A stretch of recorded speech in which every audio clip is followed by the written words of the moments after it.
Moments with Marianne. I'm so delighted we're spending this time here today. We have just a phenomenal show coming right up. And our special guest today is Susan Meissner. Now, Susan is a former managing editor of a weekly newspaper and an award-winning columnist. She is also an award-winning author of Secret to the Charmed Life, A Fall of Marigolds, and A Bridge Across the Oceans, just to name a few. So she's here today to talk to us about her new novel, As Bright as Heaven. So let's welcome to the show, Susan. Well, thank you for having me. It's my pleasure to be here. Oh, it is such a joy to have you here. And gosh, we're kind of talking about your new book, As Bright as Heaven, today. We're not going to get too much into it. But I know the listeners are always so curious. I get emails and letters all the time asking, how did you even get started writing and know that was a path you wanted to follow? I think for me, I was always a writer. Sometimes people discover a gift they've long had it, and maybe they've always had it, but experiences along the way help them hone it, define it. Maybe other people see it in you and describe you've got a talent for something. But for me, I've always loved to write. I think it was a hobby before it was a career, and for a long time I thought that's all it was, just something I enjoyed doing on the side. But I was always itching to make it more than just something I did for fun. And so my first job as a writer was at a newspaper, which I really enjoyed. It wasn't that I didn't, but it was still not quite my lane, I guess. And the whole time I was working at the newspaper, I was itching to write a novel. And I kept putting it off because I was busy and we had young children, and I really didn't know if I had the chops to pull it off. But I finally decided, I have to give it a try, or I'm always going to wonder if I could have done it. Could I have written a whole novel? And so I did. I quit my job at the newspaper to write my first novel, not really knowing if it would go anywhere, which was scary, but I'm so glad I did, because I feel like this is really what I was meant to do. Yeah, well, it's easy to see that it's your calling. I mean, your descriptions of your characters and the scenery and the setting, everything is so vivid. It just draws the reader in when you feel like you're just sitting on a park bench as all this is happening. Oh, that is so nice to hear. Thank you. You're welcome. You're definitely welcome. And so when you decided that you were going to write As Bright as Heaven, was it the story came to you? Because I know that there's, we're not going to do any spoiler alerts here, because of course you have to buy your own book, As Bright as Heaven, a copy of the book. But you do talk about the Spanish flu epidemic that happened, and really at the time around 1918, and that's going on. So was it something that you found like this little bit of history that just compelled you to write about this? That's pretty much exactly what it was, because I was looking for an idea for a book that would release this year, 2018, and I came across Spanish flu because it's the centennial year. This is the 100th anniversary of that pandemic, and I didn't know anything about it really, other than that there had been one. And I thought, well, I'm going to look into this and see if there's a compelling story idea there, because I really didn't know. And I was just shocked to find out that it's the second most deadly pandemic of all time. Some people say it was even worse than the Black Death of medieval times. And, 50 million people died of Spanish flu worldwide, which is just a staggering number. It's more people than who died in World War I. More American soldiers died of Spanish flu in the trenches than they did from battle wounds. And so I knew there was a compelling story there just because of the humanity, the blow to humanity. And I picked Philadelphia because it was one of the harder hit American cities. 12,000 Philadelphians died within the span of a month. And it was targeting, the flu it's an indiscriminate killer, except that in this case it was attacking young people, healthy people, where before it was always, the disease that had its hardest toll on the infirm and people who already had compromised systems. But this one, it would take out whole families of children. Parents would lose all their children, or children would lose both parents, which is really, really sad. And the book, of course, goes into that in some detail, but it's really a book about life, because it's this idea that we are mortal that makes life precious. And so I felt like it was a story that needed to be told because it's kind of been all but forgotten in contemporary memory, and I feel like we should remember what happened. I am so glad that you brought that up because it does, I mean, people think about Spanish flu. Gosh, what, that happened, and was that something like, they can probably relate it to like the swine flu now where people hear about it, but they don't think it's that big a deal. And so, I think bringing it to the forefront and having the discussion about it, and not only that, but the way that you have your story placed in Philadelphia during this time is both, at some points it's heart-wrenching, and I gotta tell you, as I was going through and reading it, I just couldn't put it down. I didn't have to keep going, and find out what's going to happen next. I was like, it keeps you kind of on the edge of your seat there.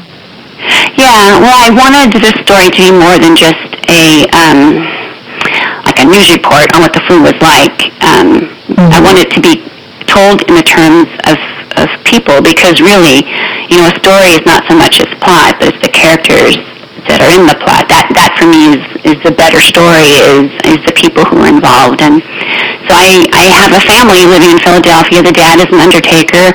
He's new at it. He's kind of just joined the family business, and he has a wife and 3 daughters. And so they're kind of new to Philadelphia. They're new to this undertaking business, which, having chosen that for his career, for my character, means that I can let the reader in kind of on, like it's a backstage pass to what it was really like, because this man is an undertaker. He's dealing with the details of the flu like few people would.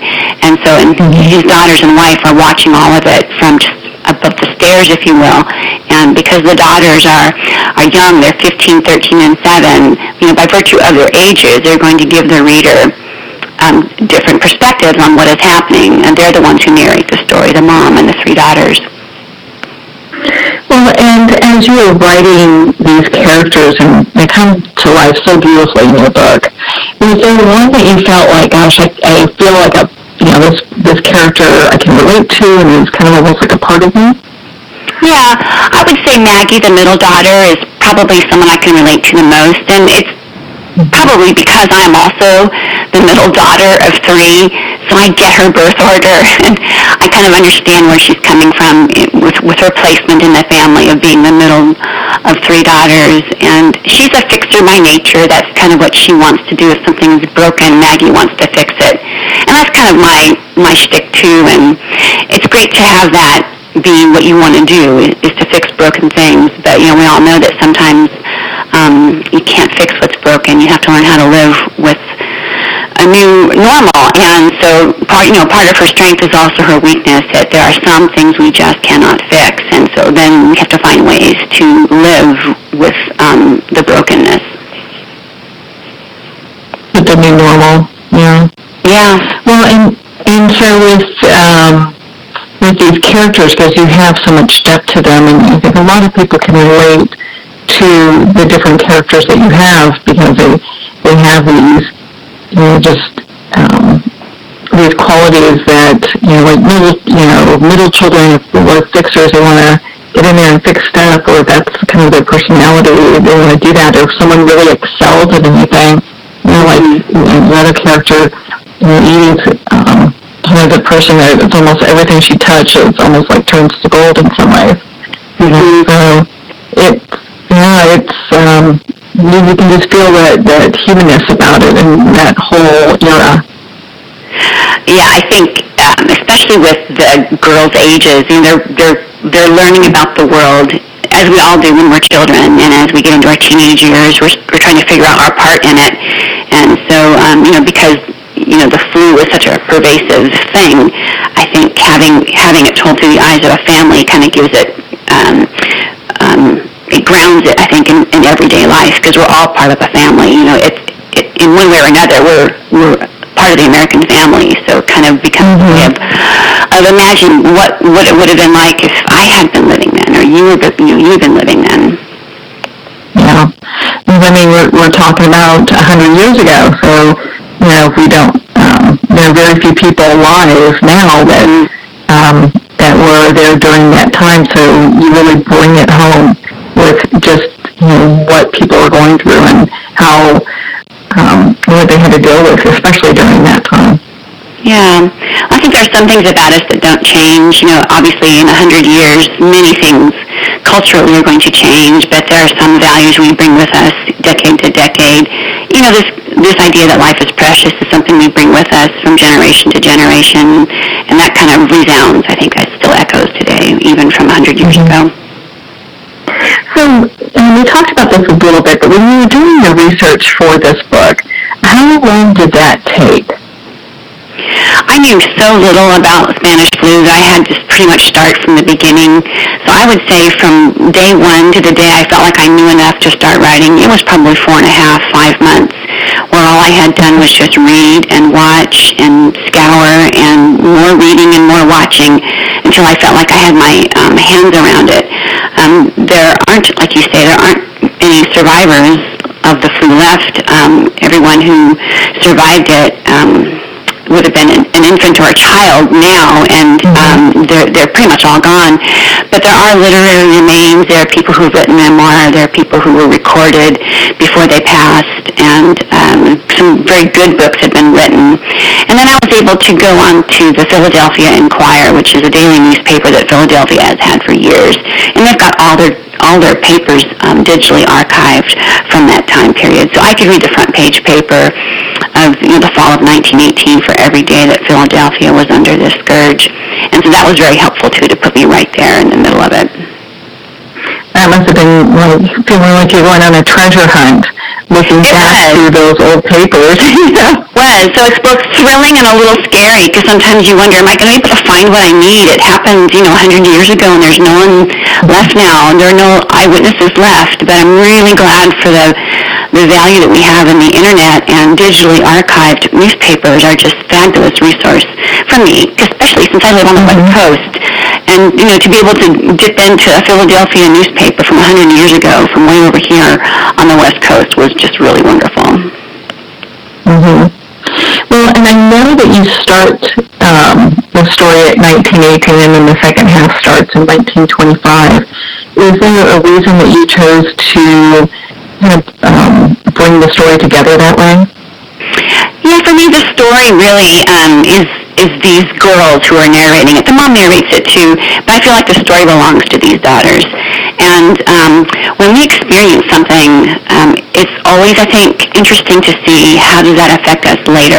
Like, especially when you're a child, you bring your experiences with you into your adult years. And so 7 years later, these girls are now on the cusp of their adult lives, and they've experienced something that is going to color the way they think and the decisions they're going to make.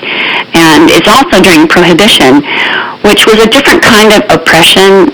The flu, of course, was very oppressive, because of its devastating effect. And Prohibition was different. It was also it had with it an oppressive nature, because it criminalized, the activity of making and buying alcohol. People still wanted it and people still got it, but now it was at the criminal level. And so you had different things happening in larger cities like Philadelphia. It was kind of a scary time, really, because it was there was a lot of gang activity, and there were many, many, many speakeasies in Philadelphia, which were also illegal. So it was just a different kind of a layer of trouble that these girls were living in. Mm-hmm. And you interweave that so beautifully, and I love how your story is really told from the voice and perspective of the Bright family women, and did you find pulling together the story in that way to be challenging at all? Because it feels like it was just so empowering. Oh, thank you. Well, I had as my inspiration a book by Barbara Kingsolver. It's called The Poisonwood Bible, and I read it a long time ago, and I really liked it. It's a very sad book, and it's also about a family where the mom and the daughters tell the story, and they're living in the African Congo under very dire circumstances. And my story is very different in scope, but I liked how she told the story with this mom and her daughters. And so I had that as my inspiration. I had that architecture kind of before me, and I wanted to kind of have my daughters have the same kind of distinctive features that her daughters had. And so I felt like I had a goal. I had a goal to try and bring my level of writing to the level of that book. And so that was my inspiration. Oh, what beautiful inspiration, my goodness. And I love how you have that parallel, because it's very distinct, and and as the readers are, pouring through your book and just devouring it, you can tell that will definitely come across. Because, I mean, when I was reading, I was like, oh, I love that,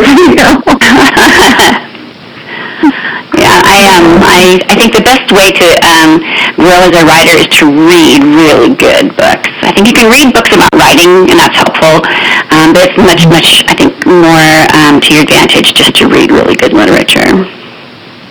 Well, and so what's your writing practice like today? Do you write every morning? Is it something that you have dedicated time that you do as you continue to write? Are you taking a hiatus because, the book's so awesome you can take a break now? Yeah, I would say I'm always in some phase of the writing life, and so some phases I'm in a writing phase, and I'm not in that right now because I just finished the book that will release in 2019, so I'm always a year out, and so now I'm with my editor with that book, and so I'm in a different kind of phase right now, revising and polishing. And so when I'm in writing mode, though, like I had been a few months ago, it was 2,000 words a day was my goal.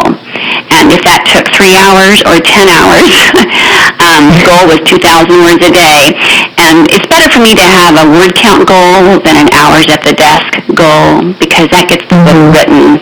If I just write, if I just say I'm just going to write from 9 to 5, and I only produce 500 words, which is great, that won't get the book written, and so I have to have a word count goal instead, and that usually works out better for me. I think that's fabulous doing it that way, because if it takes a few hours to do the writing, you just hit that, that stream of inspiration, and you're just writing, and you're done, then you get the rest of the day off, That's right, yeah. Some days the word count gets met early, and those are great days. And then there are days when I'm still toiling at it, at 7 o'clock at night. And there are days when I just say, you know what, I've given it my best. Tomorrow's another day. I didn't get my word count goal, but I'll do better tomorrow. And that usually happens, where I give myself time to just rest and get my batteries recharged. And tomorrow is another day, and often it's a better one. Well, I'm very excited to hear that you have another book that's coming out, because we are going to interview you for that for sure. Your work is just so beautiful. It's such a treat to read, as a reader, and I do develop books. I absolutely adore yours. What is something that you hope the readers take away from As Bright as Heaven? Well, I would hope that they would feel a renewed sense of the beauty of life. Even though it does seem at times that life is short, and we say that, and we grow up so fast, and some people's lives are cut short. Some people get to live a longer life, but even with all of that, life is still a very beautiful gift, and we get to spend it loving people. I just love that about the human race. Is that I don't see it as much in the other, like in the other mammals, but I do see it with humans. Is that we get to and we want to love other people, and I think that's what makes our existence so meaningful, is the people we get to spend it with and share it with. And so I would hope that's what they come away with.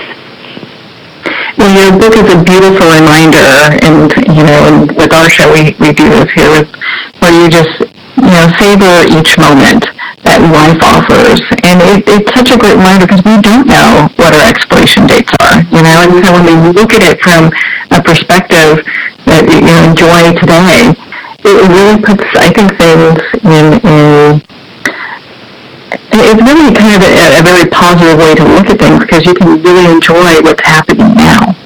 Right, I think so too. And I think I use the metaphor of butterflies in the book that people might pick up on. A butterfly kind of appears in and out of the story in a very subtle way. But butterflies live a very short amount of time. I mean, we're talking weeks that a butterfly lives. But that doesn't mean that they shouldn't be here just because their lives are short. And so that's kind of my idea, was that life can be short, it can seem brief, but it's beautiful while we're here if we can make it beautiful. And often we can. Well, I love the whole transformation aspect of butterflies too. And it seems that the characters going through their own transformation, it's like we all do. Yes, so true.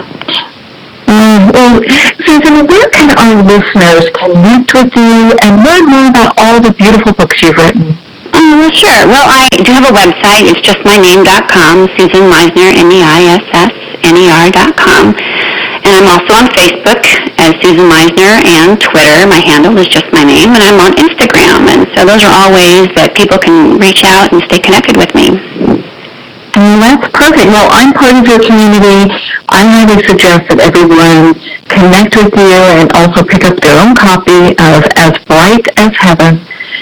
Susan, thank you so much for taking the time to be on the show with us here today. It truly was my pleasure. Thank you for having me so much. Well, thank you, Susan. It has been such a pleasure to spend this time with you. We would love to hear about any new books that you have and have you back on the show. Well, we're at the end of our time today. I would like to thank everyone for tuning in. You've been listening to Moments with Marianne. And remember, make every moment count.